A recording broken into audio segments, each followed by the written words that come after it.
미국의 가장 성공한 한 기업가가 임종을 앞두고 있었답니다. 그의 부가 얼마나 많은지 미국의 한 주를 살 수 있을 정도의 큰 부를 가지고 있었던 남자라고 하는 것이죠.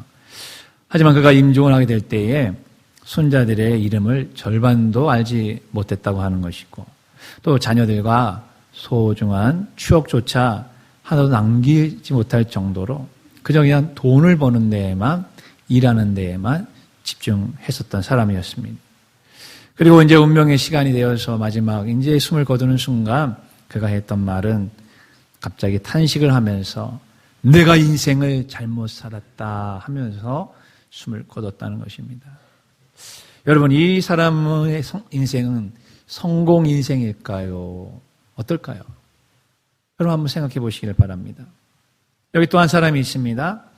이 사람은 쇼트 틸리라고 하는 이름의 사람인데 철인 3종 경기 명예의 전당에 오를 정도로 운동도 열심히 한 사람이고 직업은 교사이면서 또한 유명한 작가이기도 한 사람입니다. 지금도 살아있는데요.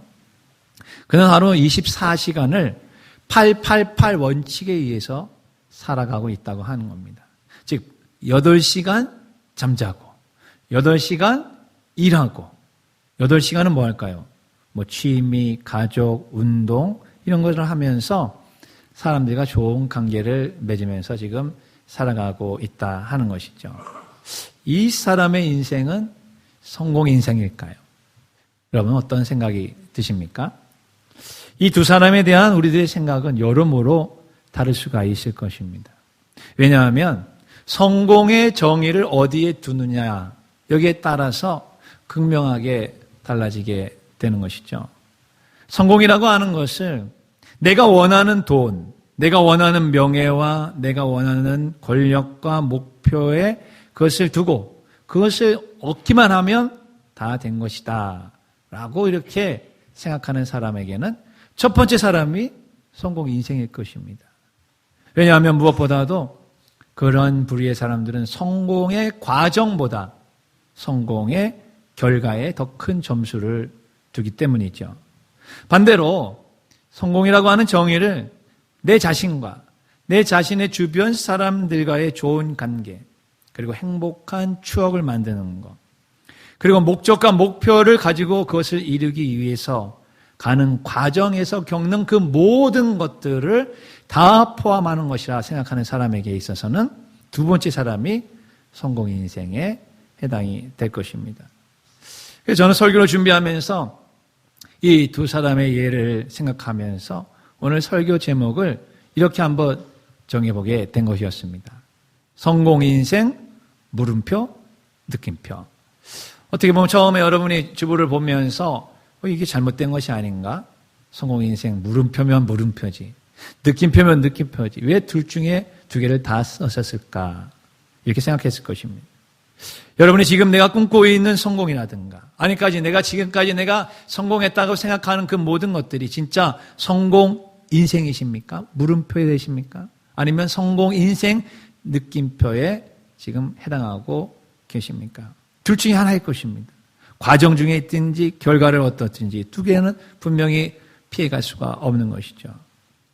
그래서 저는 오늘 진정 하나님이 보시기에 성공 인생, 진짜 성공 인생자라고 하는 것은 누구이며 어떻게 해야 할 것인가를 느헤미야를 통해서 함께 같이 여러분과 알아보려고 하는 것입니다. 첫 번째 같이 읽겠습니다. 시작. 성공 인생자는 나 아닌 우리를 생각하는 사람입니다. 네, 느헤미야가 누구일까요? 느헤미야는 하나님을 잘 섬기고 경외했던 사람이고 또한 백성들을 사랑하고 백성들에게 위로와 안위를 주는 것을 아주 좋아했던 사람이기도 하였습니다.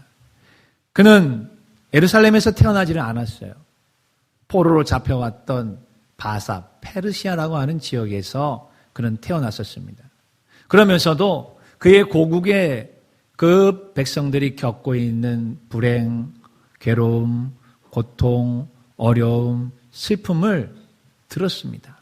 그것을 듣고 나서 그가 반응을 보인 것이 바로 나를 위해서 사는 것이 아니라 우리라고 하는 공동체를 더 소중히 여겼다는 것을 우리에게 가르쳐 주는 것입니다. 오늘 본문 2절에서 4절을 한번 같이 읽겠습니다. 시작. 내 형제들 가운데 하나인 하나니가 두어 사람과 함께 유다에서 내게 이르렀기로 내가 그 사로잡힘을 면하고 남아있는 유다와 예루살렘 사람들의 형편을 물은즉 그들이 내게 이르되 사로잡힘을 면하고 남아있는 자들이 그 지방 거기에서 큰 환난을 당하고 능욕을 받으며 예루살렘 성은 허물어지고 성문들은 불탔다 하는지라. 내가 이 말을 듣고 앉아서 울고 수일 동안 슬퍼하며 하늘의 하나님 앞에 금식하며 기도하여 하는 것이에요. 이스라엘은 사울 왕, 다윗 왕, 솔로몬 왕 때까지는 하나의 단일 왕국이었습니다. 하지만 솔로몬이 하나님의 말씀을 어기고 우상을 숭배하고 그리고 솔로몬 왕이 죽자 그의 아들 르호보암을 중심으로 해서 남왕국 유다가 이제 쭉 이어졌고 또 그의 신하였던 여로보암을 중심으로 해서 10지파가 동맹을 하여서 북왕국 이스라엘이 다시 진행이 되게 되었습니다. 그렇게 해서 북왕국 이스라엘이라고 하는 나라는 BC 722년에 아수르 제국에 의해서 멸망을 당합니다. 그보다 조금 더 한 140여 년이 있다가 남왕국 유다는 바벨론에게 의해서 침략을 받고 멸망을 당하게 되는 것이죠. 그리고 포로로 잡혀오게 되었습니다. 바로 이 느헤미야는 그렇게 해서 잡혀왔던 포로의 후예인 것입니다. 그러나 하나님께서 에레미야를 통해서 약속하셨던 너희들이 그 땅에서 영원히 살지 않고 70년이 되면 다시 고국으로 돌아갈 것이다 라고 했던 이 예언의 말씀이 그대로 이루어졌습니다. 그래서 1차 포로 기한 수르바벨을 중심으로 해서 5만 명이 돌아왔습니다. 2차 포로 기한 에스라를 중심으로 해서 3차 포로 기한 느헤미야 오늘의 주인공을 중심으로 해서 다시 예루살렘 본토로 돌아오게 되었던 것이죠. 바로 이 느헤미야, 그는 예루살렘에서 태어나지는 않았고 바로 이 페르시아라고 하는 이 포로된 지역에서 태어나서 자랐던 사람이었음에도 불구하고 그는 고국을 그리워하고 동포를 그리워하고 하나님의 백성들을 위로하는 것을 더 먼저 관심을 가졌던 사람인 것입니다. 여러분, 포로된 사람들이 가장 원하는 것은 무엇일까요? 더 좋은 집, 더 좋은 직장, 그 지역에서 자기의 영향력을 끼치면서 살아가는 것도 원할 것입니다. 그러나 가장 좋은 것은 해방과 자유를 맞이하여서 자기의 고국으로 갈 수 있다면 그것보다 더 좋은 것이 어디 있겠느냐 하는 것입니다.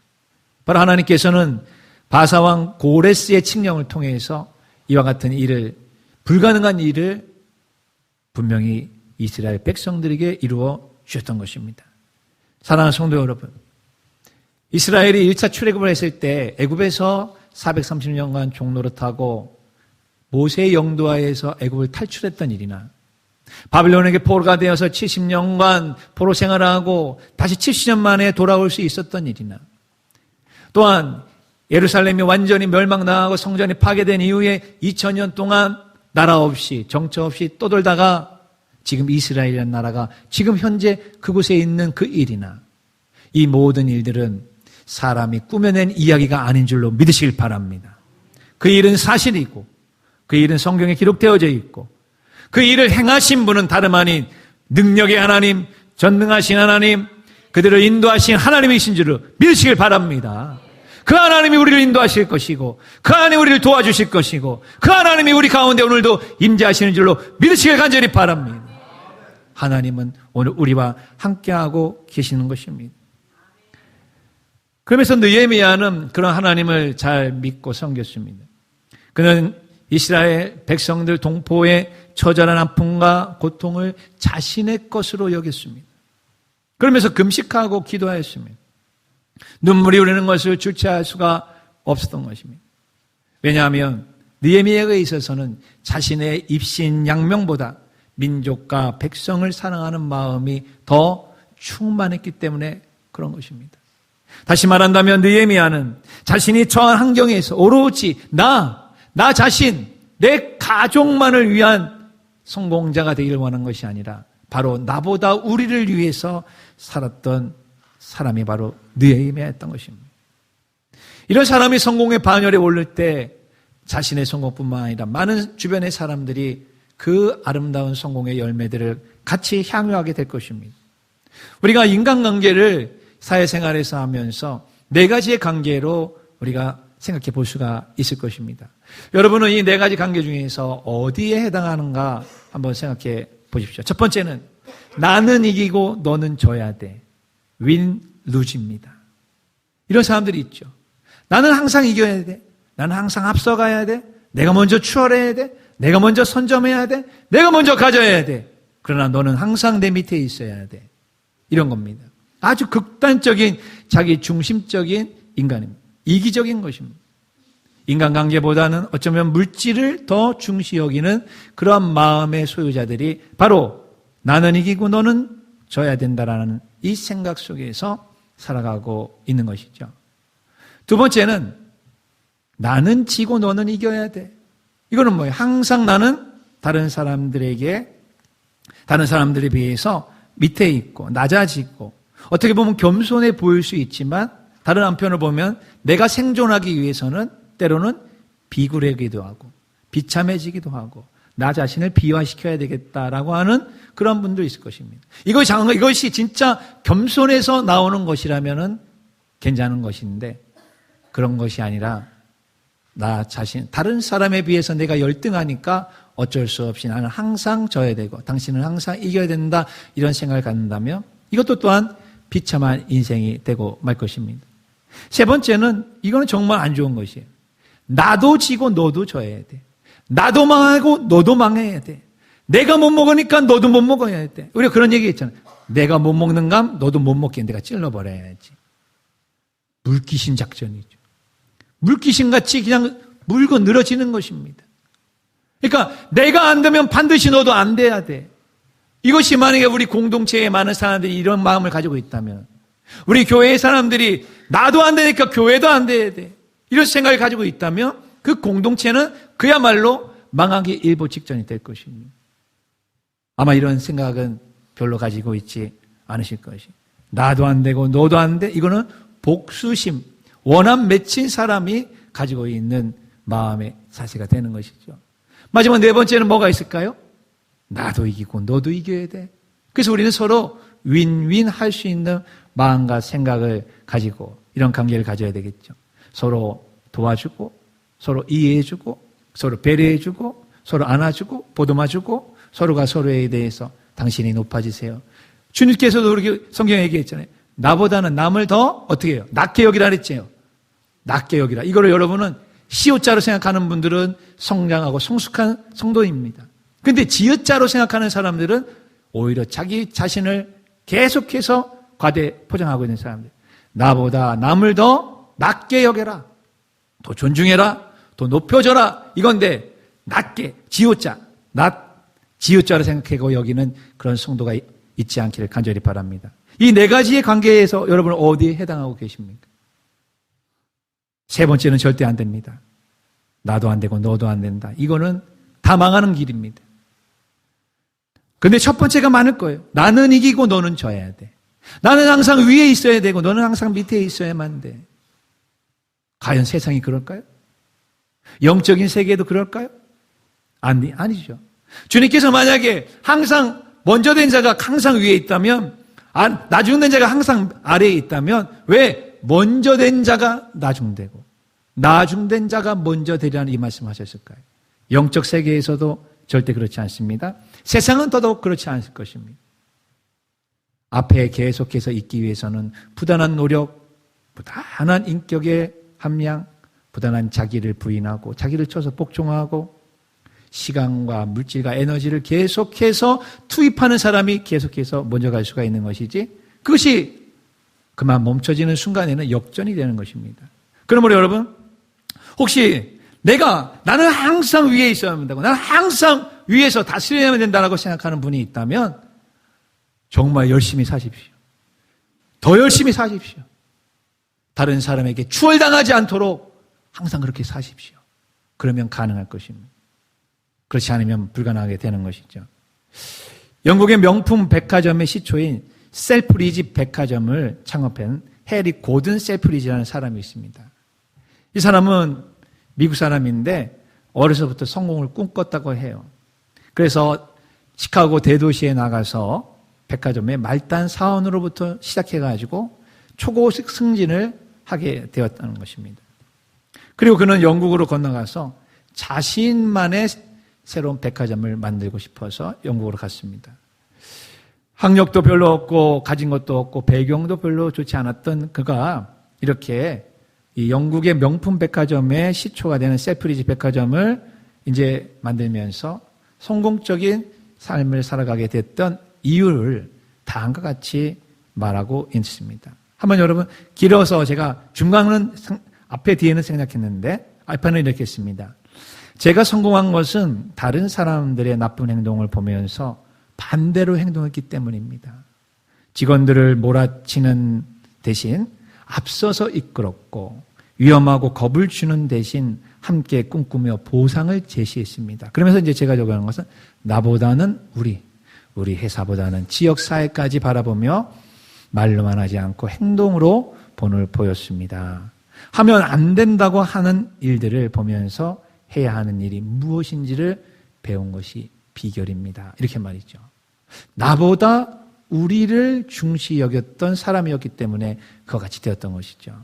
최근에 어떤 한 목회자가 욕설 파문으로 말미암아 지금 완전히 또 목회직에서 물러나는 것을 여러분이 알고 있을 것입니다. 참으로 안타까운 일이 아닐 수가 없습니다. 직원들을 몰아치는 대신 앞서서 이끌고 위험하고 겁을 주는 대신 함께 꿈꾸며 보상을 제시하는 이 이야기를 제가 들으면서 오버랩이 되었습니다. 사랑하는 성도 여러분, 오로지 내가 꿈꾸는 나의 어떠한 나의 야망, 이것은 반드시 언젠가는 파괴되고 무너지는 일들이 오게 된다는 것입니다. 하지만 나가 아닌 우리를 같이 꿈꾸며 나보다는 다른 사람을 배려하고 다른 사람을 존중하고 우리와 함께 같이 하는 그 꿈을 꿀 때에 그 꿈은 절대로 무너지지 않게 되는 것입니다. 느헤미야는 어려움과 비참한 지경에 처해져 있었던 동족들의 그 처지를 자신의 처지로 그대로 받아들였습니다. 그들의 핍절한 상태, 정치적인 압박의 상태, 또한 종교적이고 영적으로는 예배를 제대로 드리지 못하는 그 상태를 그대로 자기 것으로 받아들였습니다. 그러면서 바로 그들을 위해, 그들을 위로하기 위해, 또한 그들을 섬기기 위해 자신의 편안하고 보장된 자리를 박차 버리고 예루살렘으로 돌아갈 수가 있었던 것입니다. 그런 지도자가 오늘 이 시대에도 있어야 되는 줄로 믿습니다. 그런 지도자가 우리 교회에도 있고 사회에도 있고 나라에도 있고 이 세계에 있다면 많은 상처받은 많은 영혼들이 위로를 받고 그곳에서 참 평강을 얻게 될 것입니다. 바로 느헤미야가 그런 사람이었습니다. 그래서 그런지 그 느헤미야라고 하는 그 사람의 이름의 뜻이 바로 여호와께 위로를 받은 자라라는 뜻이 담겨져 있는 것입니다. 이처럼 느헤미야는 타인을 위로하는 은사를 가지고 나보다 우리를 위해 살았습니다. 그는 다른 사람을 추월해서 성공하려고 하는 욕심과 욕망과 욕구를 초월하는 사람이 되었던 것입니다. 즉 느헤미야는 추월자의 인생을 버리고 초월자의 인생을 선택할 수가 있었던 것입니다. 그러나 많은 사람들이 오늘날 성공을 꿈꾸는 많은 사람들, 심지어는 목회자까지도 이러한 남을 추월하고 다른 교회를 추월하고 다른 회사를 추월하기만 하면 모든 것이 다 될 것이라고 생각하면서 오직 자기만의 성을 쌓아가려고 하고 있다는 것입니다. 아닙니다. 느헤미야처럼 초월 의식을 가질 때 진짜 성공 인생자가 될 수가 있는 것입니다. 세상의 성공자는 다른 경쟁 상대를 모두 추월하는 데 혈안이 되어져 있습니다. 그래서 자기보다 앞서는 사람은 반드시 내려 깎으려고 하고 잡아내려 꺾으려고 하는 것이 추월 인생자들의 대표적인 행동인 것입니다. 그러니 늘 마음이 조급합니다. 불안합니다. 초조합니다. 누가 나보다 앞서가는 것을 보면 시기심과 의심과 질투에 눈이 벌거진 것입니다. 사랑하는 성도 여러분, 우리 주님은 우리에게 그런 추월의 인생이 되기를 원하는 것이 아니라 그런 욕심과 욕망과 그런 욕구를 초월할 수 있는 믿음의 사람이 되기를 원하시는 줄로 믿으시길 바랍니다. 그래서 우리는 진정 나 아닌 우리를 먼저 생각할 수 있는 진정한 성공자가 되시기를 주님의 이름으로 축원합니다. 두 번째 같이 있습니다. 성공 인증자는 기억하는 사람입니다. 오늘 느헤미야는 8절에서 9절을 보게 되면 모세의 율법, 하나님이 주신 율법을 기억하면서 하나님 앞에 기도하고 있습니다. 같이 있습니다. 옛적에 주께서 주의 종 모세에게 명령하여 이르시되 만일 너희가 범죄하면 내가 너희를 여러 나라 가운데에 흩을 것이요 만일 내게로 돌아와 내 계명을 지켜 행하면 너희 쫓긴 자가 하늘 끝에 있을지라도 내가 거기서부터 그들을 모아내 이름을 두려고 택한 곳에 돌아오게 하리라 하신 말씀을 이제 청하건대 기억하옵소서. 기억해 달라고 얘기하는 겁니다. 그래서 진짜 참된 성공자가 되기 위해서는 기억해야 돼요. 무엇을 기억해야 될까요? 내 자신이 누구인가? 내가 지금 어디에 있는가? 나의 과거, 나의 현재, 나의 미래는 어떻게 될 것인가? 그것을 하나님의 말씀 앞에서, 하나님 앞에서 그것을 기억할 수 있을 때에 진짜 참된 성공자가 될 수가 있는 것입니다. 추월자의 인생을 초월할 수 있는 비결도 바로 여기에 있게 되는 것입니다. 하나님의 명령과 율법은 하나님과의 관계에서 내 자신이 지금 어디에 와 있는지를 물어보는 것입니다. 역사에서의 기억은 무엇입니까? 우리가 이 역사 속에서 일어났던 많은 일들, 사건들, 그곳에서 겪었던 고난, 고통, 처절함, 이 모든 것들을 기억하고 있을 때 또 다른 동일한 역사의 반복이 일어나지 않게 되는 것입니다. 그러려면 그 사람은 단순한 성공자에 머물러서는 안 되고 정말 진지한 질문을 할 수 있는, 진지한 자기 자신을 관찰할 수 있는 성찰자가 돼야 된다 하는 것입니다. 그래서 참된 성공자는 물질의 성공이나 지위의 성공보다 자신이 누구인가를 먼저 성찰하는 데 관심을 둬야 된다 하는 것이죠. 우리는 이러한 또 다른 동일한 주인공을 누가복음 5장의 베드로를 통해서도 만날 수가 있습니다. 누가복음 5장에 보게 되면은 예수님께서 많은 무리들에게 말씀을 전하기 위해서 베드로의 배를 잠깐 빌리셔서 그 무태에서 잠깐 떨어진 곳에서 이제 말씀을 전하게 되었습니다. 베드로는 그 전날 밤에 어마어마한 노력을 다했습니다. 밤새도록 그물을 찌르했지만 한 마리도 잡을 수가 없었습니다. 그런 날은 여러분 참 드물 거 아니겠습니까? 24시간을 그물질을 했는데 한 마리도 못 잡는 그런 날들이 과연 얼마나 될까요? 그래도 몇 마리는 잡을 거 아니겠어요? 우리가 얘기하는 것처럼 피레미 한 마리 정도는 잡을 수 있는 거 아니겠어요? 여러분 여기 사업하시고 장사하시는 우리 성도님들이 계시지만 정말 하루에 장사를 하는데 정말 파리 새끼 한 마리 안 오는 그런 날도 있나요 정말? 아니면 한 명 정도는 오나요? 대답이 없으신 걸 보니까 요즘 경기가 안 좋은 것 같습니다.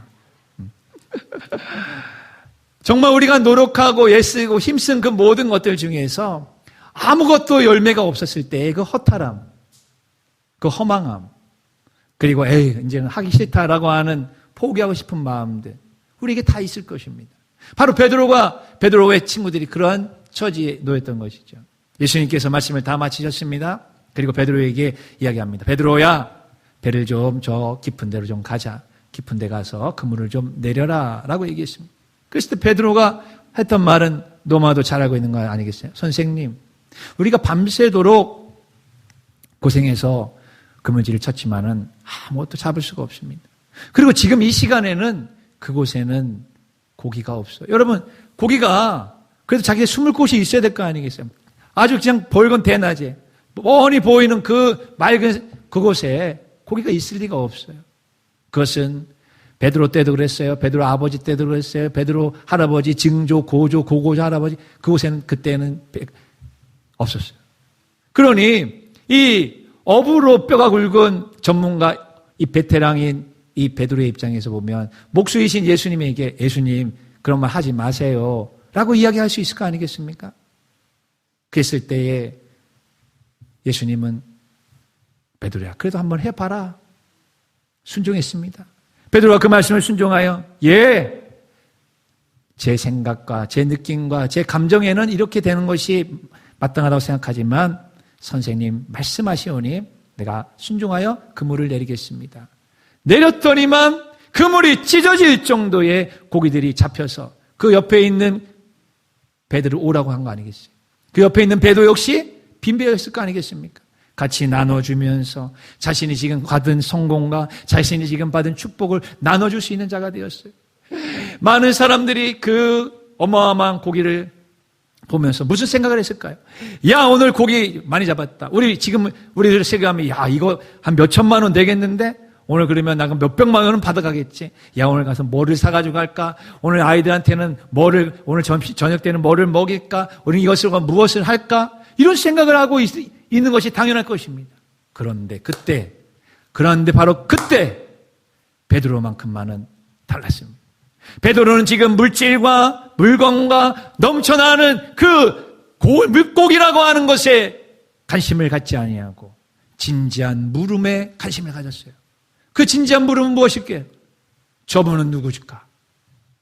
내 능력과 내 경험으로 안 됐던 이것을 하게끔 하셨던 저분은 누구일까?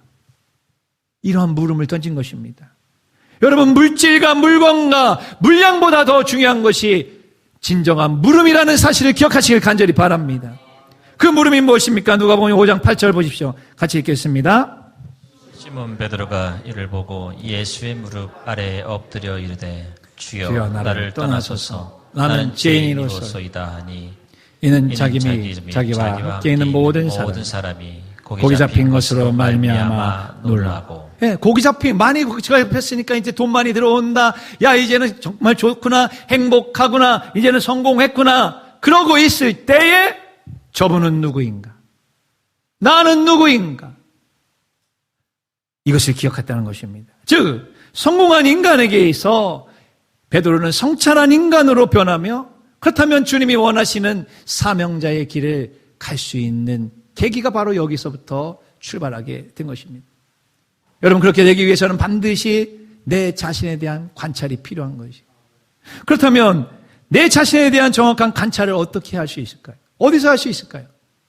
그것은 바로 하나님을 기억할 때에 내가 누구인지 알게 되는 것입니다. 하나님의 말씀 앞에 설 때에 지금의 나는 어디에 있는지를 발견할 수가 있게 되는 것입니다. 하나님의 말씀 앞에 설 때에만 가능한 것입니다. 하나님의 언약을 기억할 때에만 가능한 것입니다. 바로 느헤미야가 그런 하나님의 모세에게 주신 약속의 말씀을 기억하며 나와 내 아버지와 내 조상들의 죄를 회개하고 하나님의 회복하심과 하나님의 능력이 임하실 것을 간절하게 기도했을 때에 진정한 성공자가 될 수가 있었던 것입니다. 사랑하는 우리 성도 여러분, 진정한 성공 인생자가 되시기를 간절히 원하십니까? 그렇다면 기억하십시오. 하나님을 기억하시고 하나님의 말씀을 기억하시고 그 하나님 말씀 앞에서 내 자신이 지금 누구인지를 늘 기억하면서 회개할 것은 회개하고 청산할 것은 청산하고 버릴 것은 버리고 추구할 것은 추구하고 더 많이 헌신할 것은 헌신하는 그러한 진정한 성공자 되시기를 주의 이름으로 축원합니다. 마지막 세 번째입니다. 성공 인생자는 기도하는 사람입니다. 느헤미야는 이러한 모든 것들을 알고 계획했습니다. 그러나 그의 힘만으로는 안 됩니다. 그의 힘만으로는 예루살렘에 갈 수도 없어요. 혼자 힘으로 갔다가는 되지도 않습니다. 성벽을 쌓으려면은 물건이 필요합니다. 돈이 필요합니다. 그거를 쌓을 수 있도록 누가 도와줄 수 있는 힘이 필요합니다. 왕만이 도와줄 수가 있는 것입니다. 그렇기 때문에 느헤미야는 이 모든 것을 생각하고 준비한 이후에 하나님 앞에 기도할 수밖에 없었던 것이. 그래서 느헤미야 1장 11절을 보십시오. 주여 구하오니 기도하는 것이에요. 귀를 기울이사 종의 기도와 주의 이름을 경외하기를 기뻐하는 종들의 기도를 들으시고 오늘 종이 형통하여 이 사람 앞에서 은혜를 잊게 하옵소서 하였나니 그때에 내가 왕의 술 간원이 되었느니라. 우리 개역개정 성경을 보게 되면은 기도하니까 왕의 술간이 되었다, 이렇게 여러분 여겨질 수밖에 없는 문장 구조를 가지고 있는데 그렇지는 않습니다. 이미 느헤미야는 술간원이 되었어요. 왕의 채찍권이 되었어요. 왕의 가장 신임하는 사람이 되었습니다.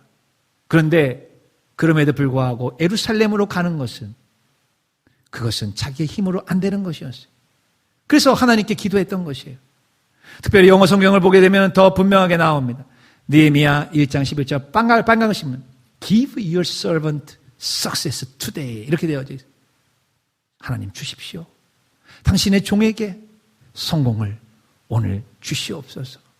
하나님, 오늘 나에게 이 왕으로부터 은혜를 잊게 하셔서 진정 이 민족을, 이 나라를 다시 한번 세울 수 있는 성공적인 인생을 되게끔 나를 도와 주시옵소서, 이 기도를 했던 것입니다.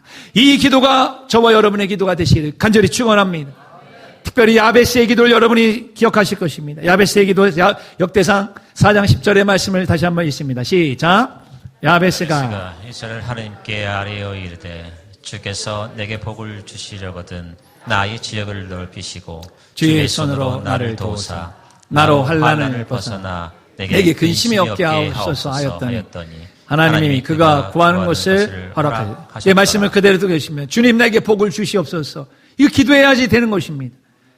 그러면서 지경을 넓혀주십시오. 지역을 넓혀주십시오. 나의 영향력을 넓혀주십시오. 나의 지금 바운더리가 넓혀주게 해 주시옵소서 기도했습니다. 하나님이 그 기도도 응답하셨어요. 그런데 더 중요한 것은 무엇인가 아십니까? 주님의 손으로 나를 도와주시옵소서. 왜 도와주셔야 됩니까? 그 뒤에 나오는 것이 우리에게 힌트를 주는 것입니다. 주님, 나로 환난을 벗어나. 환난과 근심과 우월증이고는 내가 생각하고 내가 계획하고 내가 그것을 다 없애야 되겠다라고 한다고 해서 그게 없어지는 것입니까? 아니지 않아요. 그거는 내가 예측할 수 없어요. 아무리 AI가 챗GPT가 있다 할지라도 예측할 수가 없는 것입니다. 1초 뒤에 일을 예측할 수 있는 것은 아무도 없어요. 오직 하나님만이, 하나님의 능력의 손만이, 하나님의 지혜의 손만이, 하나님의 권능의 손만이 나를 붙잡아 주었을 때에 이런 환난과 근심과 우한 질고에서부터 내가 보호함을 받을 수가 있습니다. 진정한 성공자가 될 수 있습니다. 이 고백이 저와 여러분에게 있기를 간절히 축원합니다. 말씀을 정리합니다. 우리는 다 성공을 원합니다. 저도 성공을 원합니다. 목회자들 중에 성공을 원하는 사람 많이 있습니다. 그러나 참된 성공 인생자가 되느냐, 이거는 또 다른 문제가 되는 것입니다. 저는 오늘 느헤미야를 통해서 참된 성공 인생자가 되기를 같이 여러분에게 말씀을 드리는 것입니다. 참된 성공 인생자는 나를 중심하지 않고 우리를 중심으로 살아가는 것입니다. 나보다 다른 사람을 추월하고 그 사람을 밟고 올라가는 것이 아니라 우리라고 하는 공동체를 더 마음에 새기면서 함께 같이 가는 그런 꿈을 꾸고 함께 같이 고통과 고난을 같이 경험하는 그러한 마음의 소유자가 진정한 인생의 참된 성공자가 되는 것입니다. 두 번째, 인생의 성공자는 기억하는 사람인 것입니다. 누구를요? 하나님을 기억하는 것이. 전능하신 하나님, 그 하나님 앞에 하나님의 말씀을 기억할 때 나는 초라해 보이고 나는 죄인밖에 될 수는 없고 나에게는 아무런 소망이 없고 나에게는 어떠한 것도 있을 수가 없는 자인데 이런 나를 하나님께서 사용하시는구나 하면서 하나님 앞에 진정 겸손해질 수가 있게 되는 것입니다. 그런 사람이 기도하는 사람이 되지 않겠습니까? 그래서 기도하며 주님의 손을 의지하고 주님의 능력을 의지하고 주님의 임재를 의지하고 이 일을 할 때에 모든 일을 주님께서 하셨습니다라고 고백하는 하나님의 영광자가 되는 것입니다. 참된 성공 인생자란 무엇일까? 저는 네 가지로 여러분에게 이것을 간단하게 정립해서 마지막으로 말씀드립니다. 추월자에 머물지 마시고 초월자로 여러분이 이동하시고 이 초월자가 되기 위해서는 반드시 하나님과 하나님의 말씀을 기억할 때에 초월자가 되는 것입니다. 그리고 초월자에서 내 자신이 누구인가를 성찰하는 성찰자로 이동하시고 그런 가운데 내가 이 땅에서 무엇을 해야 될까? 내가 원하는 인생, 나의 목적을 이루는 성공이 아니라 하나님이 나의 인생을 통해서 원하는 그 성공, 그 사명을 부여잡고 하나님께 영광 돌리는 사명자가 되시기를 주의 이름으로 축원합니다. 축원합니다.